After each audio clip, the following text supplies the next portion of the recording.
Hello, everyone. This is Professor Daniels. Hope you're all doing well today. Today, we're going to cover Chapter 1, and we're going to discuss the science of macroeconomics, and this is going to be a four-part lecture. So, Part 1 is going to cover issues macroeconomists study. So, what we're going to learn today is we're going to learn about tools that macroeconomists use. We're also going to talk about some important concepts in macroeconomic analysis. So before we begin, let's just sort of get this idea of what macroeconomics is out of the way with. So first, macroeconomics is the study of the economy as a whole.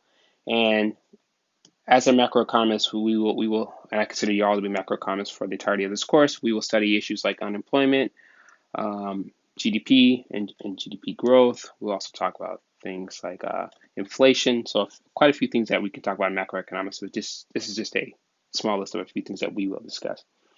So what are some questions that we might ask? So we might ask questions such as what causes recessions? So what caused the COVID-19 recession? What caused the Great Recession, which happened in 2008 to 2009? So what sort of government stimulus might help us get out of a recession?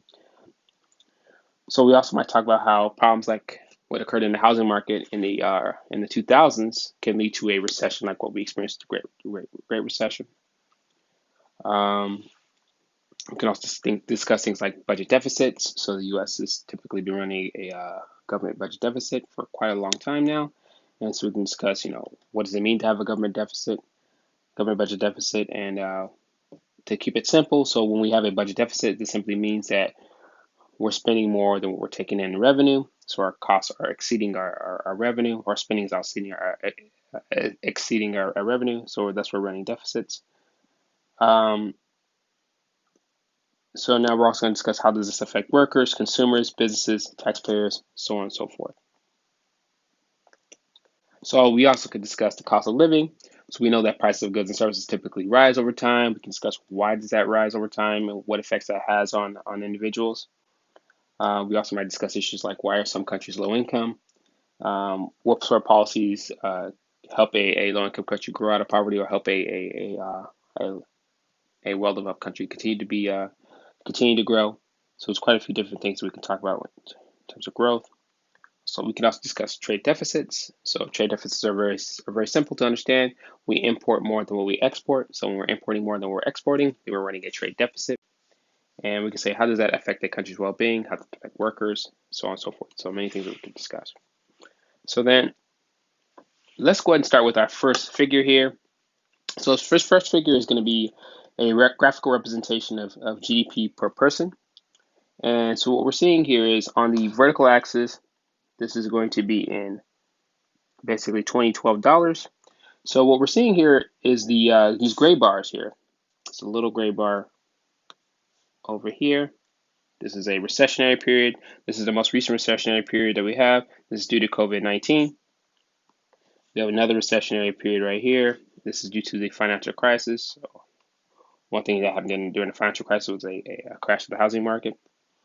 Lots of people losing their homes, lots of foreclosures. We have another recent recessionary period. This great period right here. This is the 9/11 recession. Also, we have this Enron WorldCom scandals happening at the same time. Next, we can see that we had two recessionary periods that we have highlighted. So one was due to OPEC, and basically what we have with OPEC there, these are going to be our oil producing countries. And so there was a big rise in oil prices. And due to this big rise of oil prices, this led to a recession to occur in the U.S. because the U.S. is heavily dependent on oil. And we also saw another rise in oil prices in the 80s, which led to another recessionary period. Okay, so just to highlight a couple key points about this graph is when we look at income per person, typically what we're seeing here is that income per person is typically rising over time. And when we see these big declines in income per person, this is going to be caused by this is what we refer to as a recessionary period. So we see a big substantial decline for several months or quarters. This is typically going to be our recessionary period, and we can easily see that with these recessionary periods that we have here. Every recessionary period that we highlighted, you sort of see this decline in GDP per capita, and that's going to be associated with recession. Now, every decline doesn't mean that we're going to experience a recession, but it is one of the indicators that lets us know that we're in a recessionary period.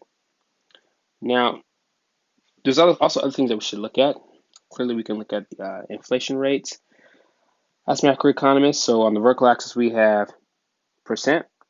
And so we're looking at how prices have changed from 1 year prior.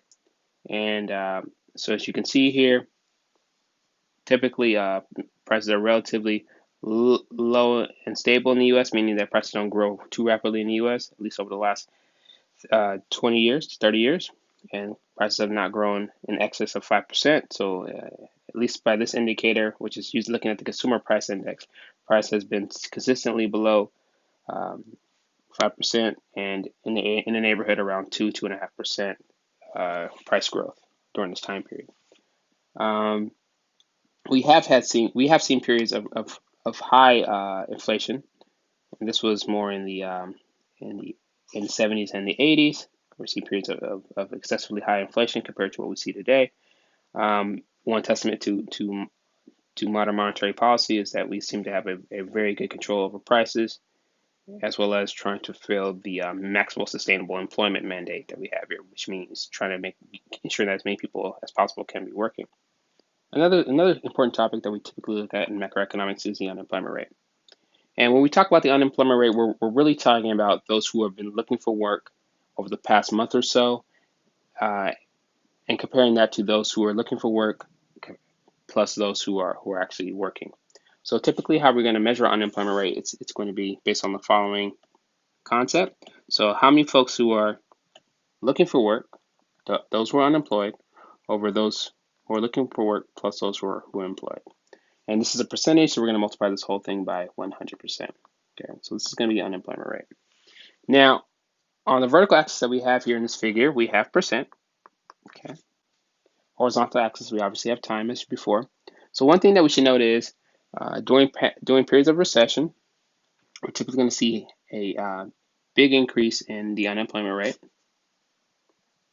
So we see our COVID-19 recession. We see a huge rise in the unemployment rate, exceeding well over 12.5% in the neighborhood of 15%. As you can see, we also saw a similar rise in the unemployment rate when we had the previous recession, which was the financial crisis. So during the previous recession, we see that unemployment rates are exceedingly high, around 10%. And again, we see a recessionary period, typically going to be associated with that big, significant rise in the unemployment rate. Also, we have our similar recession, again caused by 9/11, amongst other things. And we see, again, a big rise in unemployment rate, much more modest compared to the other two recessions. We see an unemployment rate exceeding 5%, but less than 7.5%, still substantial. We have other recessions that we can see here in the 90s. We can also look at our two oil price shocks that led to recessions, and we see, again, high unemployment rates above 10% for the second oil price shock, and we see them exceeding 7.5% for the first oil price shock. So, again, very important concepts and topics to discuss. Okay, so one thing that is going to be very important for this course are economic models. Now, an economic model is not meant to model the entire economy. It's meant to, address particular sets of topics or particular sets of markets or an entire economy with stripping away details that we can't go into excessive detail on. So we're going to strip away what's considered to be irrelevant details when discussing models. And again, the goal is to model a more complex reality or to understand a more complex reality. So typically the goal of the model is going to be to show a relationship between two variables or a set of variables.